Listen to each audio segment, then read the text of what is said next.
Channing Frye is reporting that the Golden State Warriors are planning to pursue LeBron James in free agency and Anthony Davis via trade this week.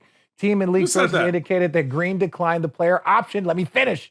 And that would turn down 1 year financial guarantee to work on a new contract with the Warriors, lowering his salary for next season only if it freed up immediate flexibility for Golden State to secure a significant roster upgrade. Good job, Channing. It was actually Shams, but I know you guys worked together.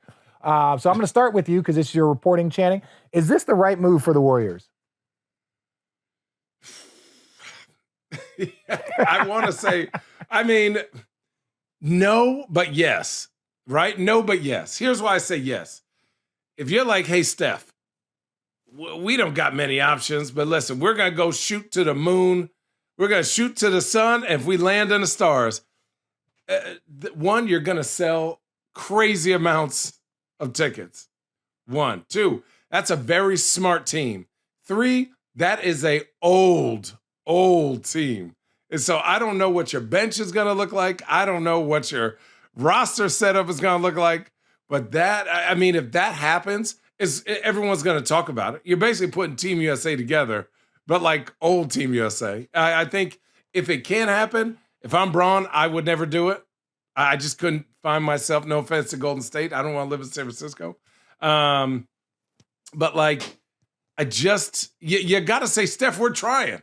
Like Mike Dunleavy Jr. is like, hey, look, we're going for these guys. This is who we can afford. And, you got Jimmy Butler, Draymond, Steph, AD, and Bron. That sounds like a 2K team. But if it works, okay. But who's on your bench? That's a big roster. What's up, y'all? Allie here, Richard here. If you're watching this video and you haven't subscribed yet, make sure to go hit that subscribe button to stay tapped in with Road Trippin' all season long. You don't want to miss what we have in store. So subscribe, hit that notification bell, tell a friend to tell a friend. Road Trippin' is here. We're taking over. Stop blaming us for what Perk says.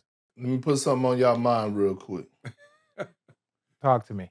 Draymond is represented by who? Klutch. Anthony Davis is represented by who? Klutch. LeBron James is represented by who? Rich Paul. Klutch. Okay. Yeah, Rich Paul. Cool. So it's when I saw this, it's a lot of things that we could kind of dive into. So I'm like, okay, this possibly could happen. We know on record, Braun has said one person he would love to play with is Steph. We saw it in the Olympics, like those two-man game is crazy. I got that part of it. We know the relationship with Draymond. But we also know that Draymond just opted out, so it's a contract negotiation now. Trae Young just got $200+ million. It's also a contract negotiation there for Anthony Davis if it is one with the Wizards. And obviously people want to know what the hell is going to go on with Braun and the Lakers because the Lakers just gave Austin Reeves the bag. And the one thing that we do know is that little short motherfucker that walk around, that got a podcast, that do an outstanding job, is that you better not call his bluff. You better not call his bluff because he always have not only a plan A, but he has a plan B. I'm not saying it's not traction or it's not some real action that's going on when it comes to that possibly happen for Golden State. But I'm saying this could also be some type of leverage move to get these contracts done. Yeah. But if you're them teams, one thing, Rich Paul has a track record. Do not mess with him. Do not call his bluff. Can we do a history lesson? So Rich Paul, to me, Rich Paul had to learn some podcast lessons too, didn't he? Rich Paul. So I say that, and Rich is my guy.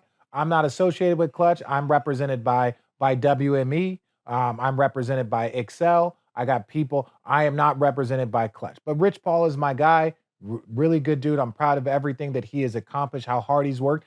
But he had to learn some podcast etiquette. He had to learn some things that you should and shouldn't say. Nobody is above that. Mm-hmm. I will say this, for the people that like to talk about Rich Paul, Channing, myself, Perk, we grew up in an era, there's a guy named David Falk. You should go look at David Falk.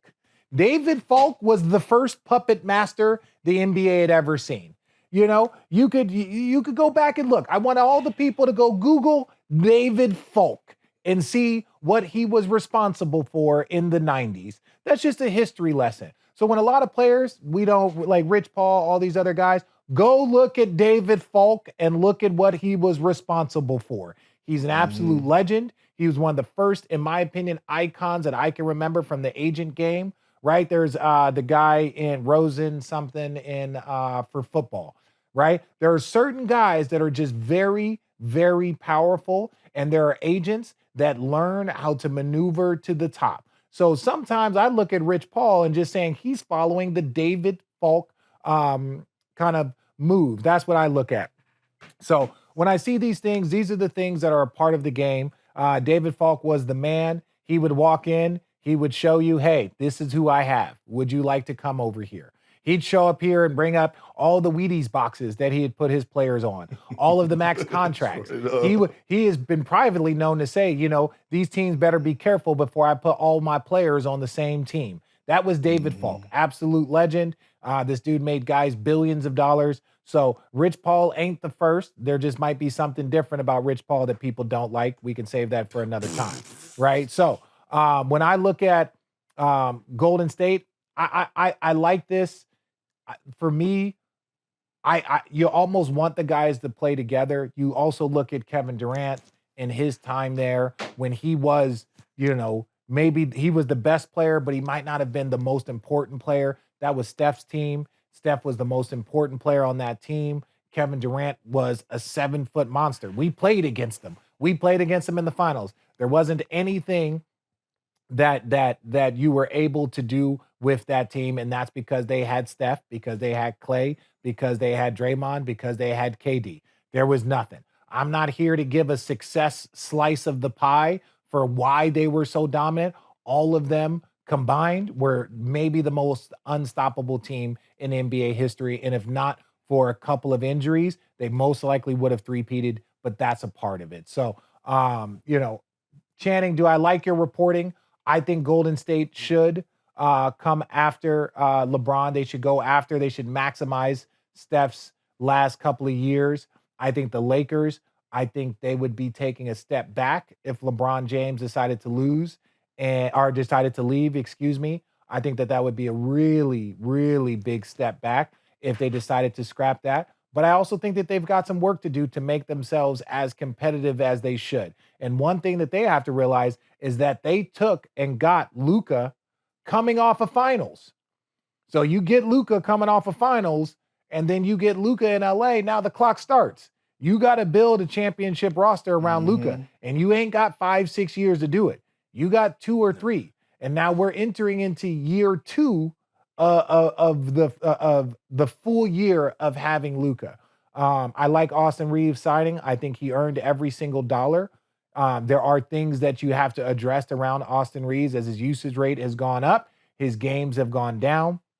They need defenders around that backcourt of Luka and Austin. Offensively, they might be, I think they are the best offensive backcourt in the league. And that includes Austin, or that includes SGA and Jalen Williams. That includes SGA and J-Dub. That includes Anthony Edwards and his new running mate LaMelo. I think the best offensive backcourt is Luka and Austin. But I would also say that the area that they also might be the backcourt that needs the most help defensively. So you got to take the good with the bad.